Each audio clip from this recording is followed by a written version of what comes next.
Hey, what up, fam? Much love from the Gangster Preacher. I'm gonna be reading chapters 9 and 10 this week from my book, From the Streets to the Throne by Isaiah Blancas, which is available on Amazon.com. So we're gonna get right into it. So we're gonna start in chapter 9, and the chapter is called Back to El Paso. So before I moved to Las Vegas, I had met a few friends that lived at my grandma Rosemary's mobile home park. One of them was a white kid named Devin who was from Cleveland, Ohio. He was my only white friend from back in the day that would hang around with me and knew how crazy I was. We always smoked weed or took pills or did acid at his house. He had an uncle named Juan he often talked to me about. Juan was married to his aunt. He was a Mexican American like me and must have been around 28 at the time. He had just gotten out of prison and was from a notorious prison gang. That gang was a stronghold in San Antonio, Texas and Los Angeles, California. Now I want to say this about, at this age I started getting deeper into all this stuff, and all this just became normal to me, like I mentioned maybe earlier in the other chapters, but this just became normal life for me. And Devin was a tagger, not a gang member. I want to say that taggers most of the time are people who are more concerned like being artists, like with their spray painting on the walls and stuff like that, you know what I mean? A tagger is someone who is interested in creating graffiti, is more interested in creating graffiti than gangbanging. I used to hang around with him once in a while and met all his tagger friends. They all told me about this notorious Juan. The day came when I finally met him. He grew up crazy like me and was a big time drug dealer. Juan and I hit it off. He liked me a lot since I was crazy too. He used to slap and intimidate Devin's tagger friends. You could tell they were scared, intimidated, or respected Juan a lot. So I must, say this about that. They'll get slapped by this dude, and I would always think like, no one's ever gonna slap me. You know what I mean? So it was kind of crazy and funny at the same time. At the time, so we started hanging around with each other, drinking alcohol, taking Russia pills together, or smoking weed. We got along pretty well and started doing drug deals together. It was normal at that point for me to sell drugs, but I was into pills and marijuana in small portions. That all changed when I met Juan. Through him I made connections to buy and sell quarter pounds of weed and then pounds. Grandma Rachel from California would send me 20 to 30 bucks every other week. So I would steal and save money she sent me until I'd saved around 70 bucks. Back then I could buy a quarter pound of weed for 60 to 70 bucks and sell it to make around 140 to 200. I was learning the drug trade business and eventually bought pounds of weed and made more money. This all took place before I started high school. On the first day of high school, I met another gang member from the East Side Sherman gang. I met a guy nicknamed Flaco and we got along great. We had the same enemies. We both didn't like the gang I used to fight with in middle school by myself, so we hit it off. We smoked some weed together and he showed me the ropes. He showed me where certain people hung around and where to buy drugs. He introduced me to different gangs in the area, where to buy drugs. Flaco's gang controlled that area like my gang, Jackie's, controlled ours on the west side. I also met another tagger nicknamed Index. His tagging crew got along with Flaco and his gang, so we all started hanging around together. We didn't care much for going to school. We met to sell drugs, meet girls, start fights, gangbang, and make money. We were always ditching school to go to parties, either at Flaco's or some homeboy's apartment. There was beer, drugs, and girls or fights.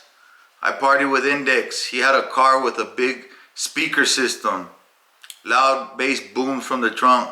In those days, the louder your radio sound system, the cooler you were.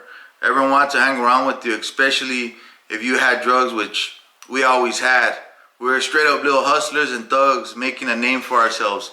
And I want to say this, I don't know how it is nowadays. I know that Some people still like low riding and riding with cars with bass booming out their system and stuff like that. You know, for me, that's always been normal. Even a few years back, I had a system that was bad, man, that would bump. And my wife is, you know, white, and she's from Ohio, so her hair would actually stand up, and she would tell me, like, man, this feels crazy. You know what I mean? But to us and people who understand me that live this lifestyle, that was just a normal thing. You know what I mean?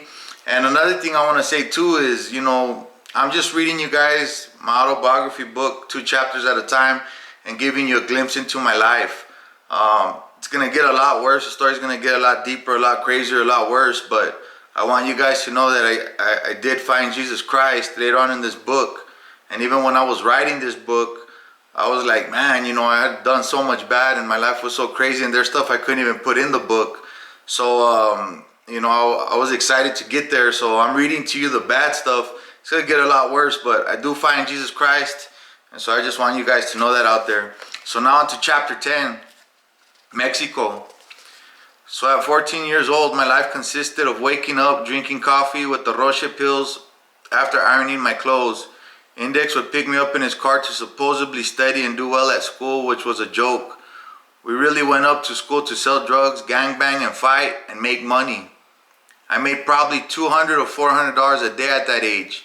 We started going to different high schools throughout El Paso to sell weed, and what we realized that everyone asked us for Roche's pills. I purchased my pills from the Segundo Barrio in El Paso, and I started buying so many that one of the old school guys there told me, hey, Güero, and the way I remember is he was saying Güerillo, like, you know, youngster. You know, my nickname is youngster though, you know, him calling me that. Why don't you go to Juarez, buy them there, just walk back from Mexico to El Paso. They named a few pharmacies that would sell them to us. Mexico really has no law.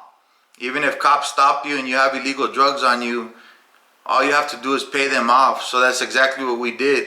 We stopped getting the pills from the Segundo Barrio. We got them from a different source. From a source at a pharmacy in Juarez, Mexico. We would park the car on the American side of El Paso in the downtown area and walk across the border into Mexico.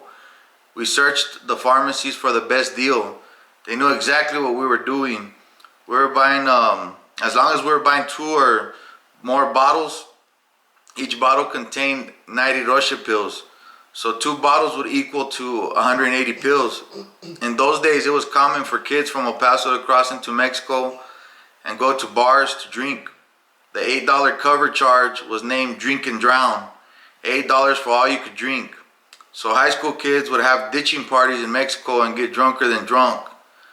Throughout the years, I partied in Mexico many times. The first time I went drinking in Mexico, I was 9 or 10 years old. I would either go with my gang or with my older cousin Izzy.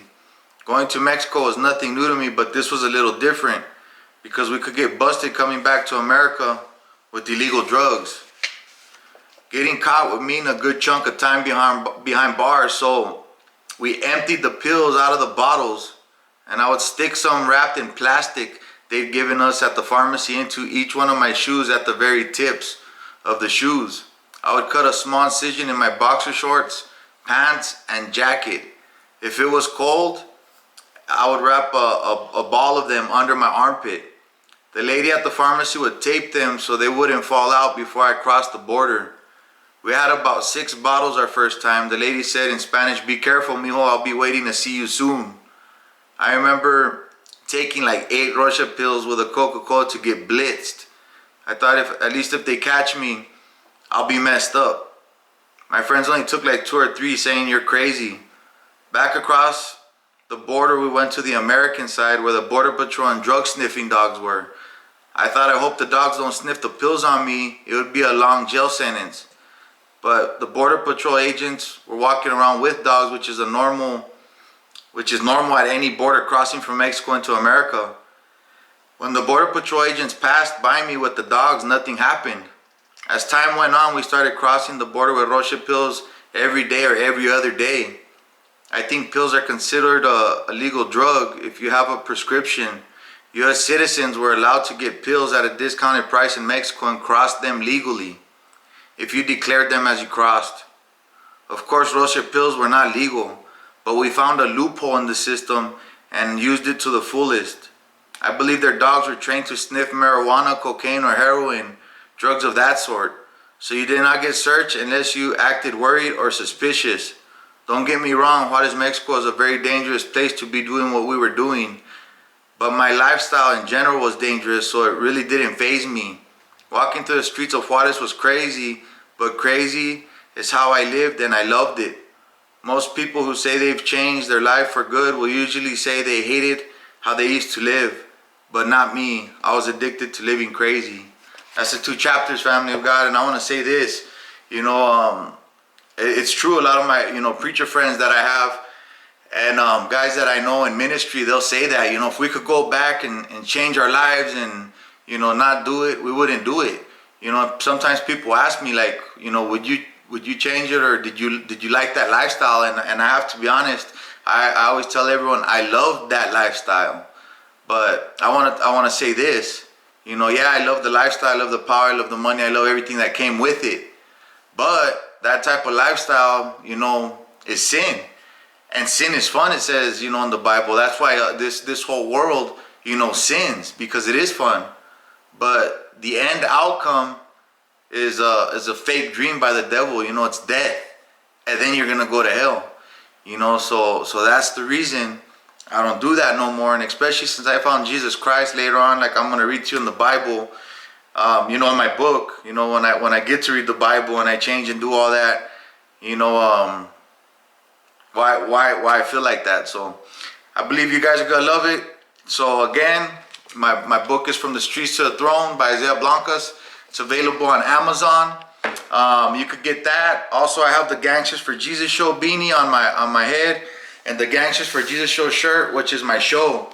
So if you guys want to get any of my merchandise that you ever see me wearing or anything like that, go to my website at www.gangsterpreacher.com, and my email is on there, and you can email me and get some product if you want some. So if you like this video, click like on it and subscribe to my YouTube channel, which is of course under Gangster Preacher. So I appreciate it. Much love from the Gangster Preacher, and God bless.